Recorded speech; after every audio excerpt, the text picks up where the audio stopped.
Back here at the AARP broadcast location, there are a lot of details of this omnibus education bill that's being rolled out.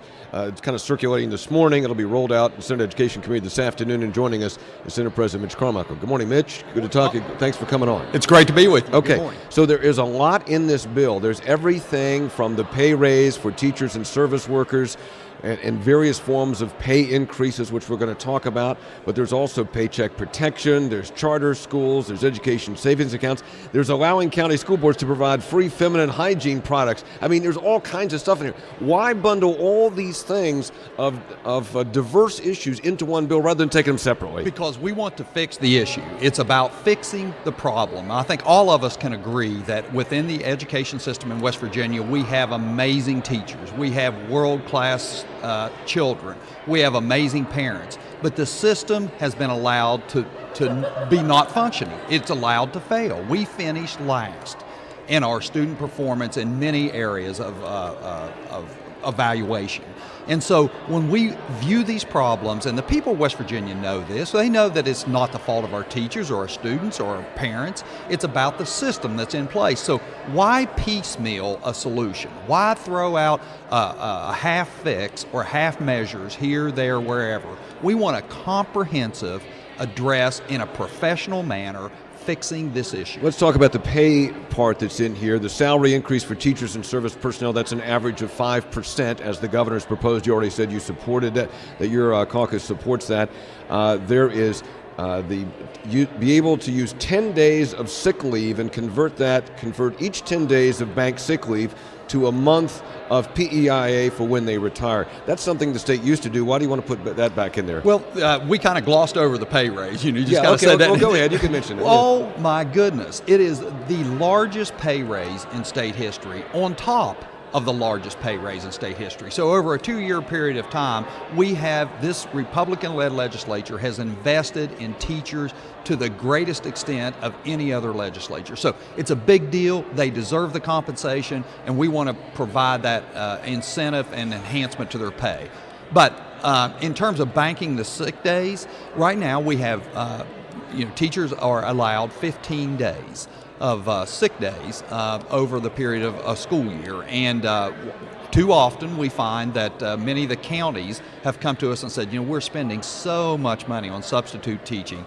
There's the teachers and school service personnel don't have an incentive to not utilize those days. So we said, certainly we'll accommodate that teacher request, and we'll do that. And we'll want to make sure that we have a qualified, certified, world-class teacher in front of the classroom. When you have substitutes, I think we all agree it sort of does deteriorate. Is that banking of sick day proposal, is that just for teachers or teachers and service workers? I believe at this point it's just for teachers. Just for teachers, yeah. Okay. Differential pay is in there, and this is a much talked about issue of these vacancies we have out there. We can't fill these teaching positions, and they're filled with teachers who are not certified to teach that discipline. That's been talked about a lot. Explain what's in here to address that. Okay, and this will be explaining really to the people in the private sector will understand this intuitively. When one has a discipline that you cannot fill, a position in an industry or any kind of a job situation that you're having a difficult time filling with a qualified person, anybody in the private sector will recognize you raise the pay. You raise the pay or the incentive package to attract that person.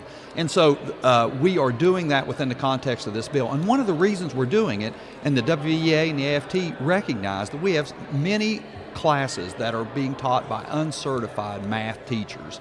Furthermore, the results of our performance in those areas in math shows a disappointing result from our state. You understand that.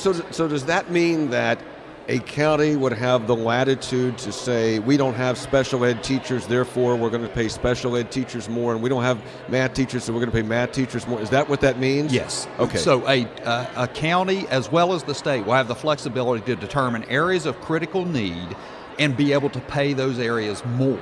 It makes perfect sense. I mean, I like that idea, but I can see where it could be an issue. Let's say it's a large county, and let's say at high school A, there's somebody there who's a very skilled math teacher. He or she is teaching algebra and calculus and trigonometry. At high school B, you can't fill that position. Does that mean that the county would have the flexibility to pay more to fill the vacancy, and that new teacher would be making more than the teacher who's been there?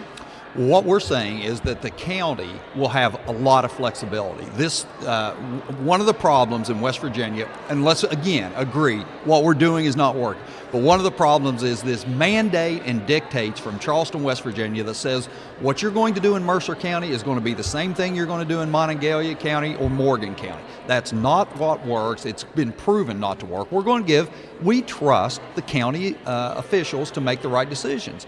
But also, when we encounter an area that, for instance, math, we know that in the STEM areas we are underperforming. So why not compensate those people in those areas for higher performance and better So there'll be a lot of flexibility there for counties to decide how to do that. Mm-hmm. There's also, I don't know how much I want to drill down on this, but I know that because of the REC decision, you cannot pay, I don't believe, if a teacher in Berkeley County and a teacher in Wirt County have the same years of experience and they're teaching the same subject, you can't pay one teacher more than 10% more than the other teacher. I think that's what the REC decision says, I think. So are you going to change that? Yeah, we would like to move away from a 1984 decision that implemented a baseline constraint upon every county in West Virginia, that one county cannot pay more than a 10% differential. The highest cannot be more than the lowest, more than 10%. So come on, man, we're in the 21st century. Let's move forward. Let's get away from that type of thinking and allow counties to determine what's best for their school results. Mitch Carmichael's with the Senate President on this big bill that's rolling out today on education. Paycheck Protection's in there, and that says, I believe, if it's written this way, that if you belong to the AFT or the WVEA or the Service Workers Union, that every year you would have to sign a document that says, yes, I want my dues deducted from the paycheck. Why do you want to do that? Listen, that is it gives an opportunity for any member to once a year determine whether they want somebody in taking money out of their paychecks, just like every other entity in West Virginia. So, it's a minor component of the bill. That really, I wouldn't spend a whole lot of time focus on that, but because we haven't talked about charter school. We'll talk about charter schools. Oh my gosh. And what's the difference between a public charter school and a private charter school? Public charter school's in there. What's the difference? Public charter school is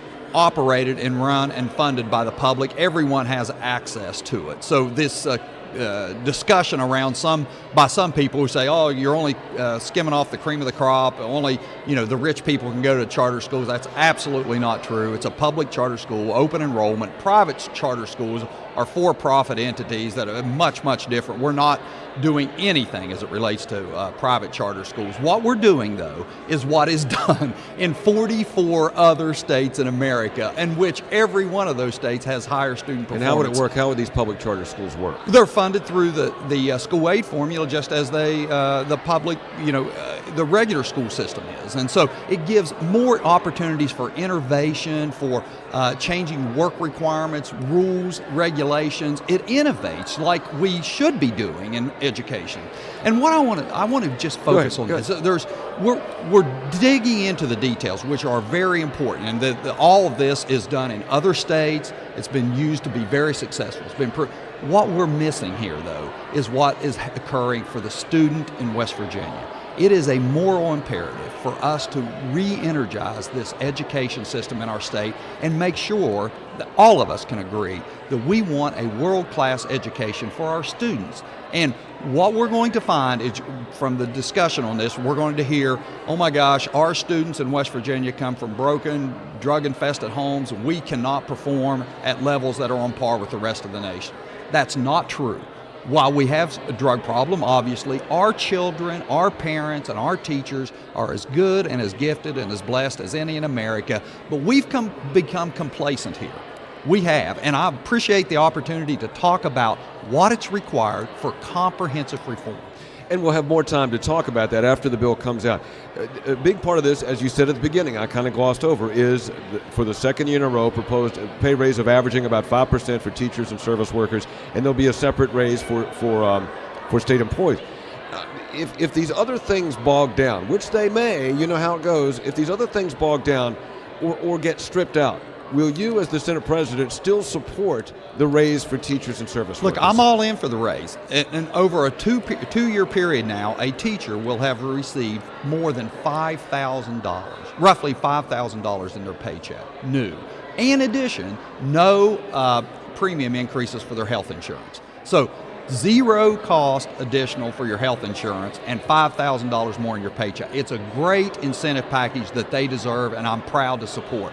But what I'll say also, the people of West Virginia deserve, the students deserve a world-class education for their students. And when we can reform this, I am absolutely convinced that giving teachers more authority, more empowerment, and more money, giving parents more options, flexibility, and giving students more incentives is a good thing for the system.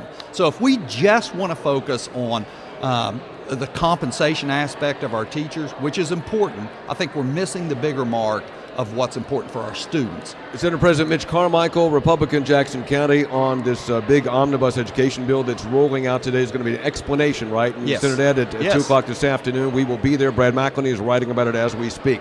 All right, thank you, Mitch. Good to see you. Thank you, Hoppy. All Good right. to see you. All right.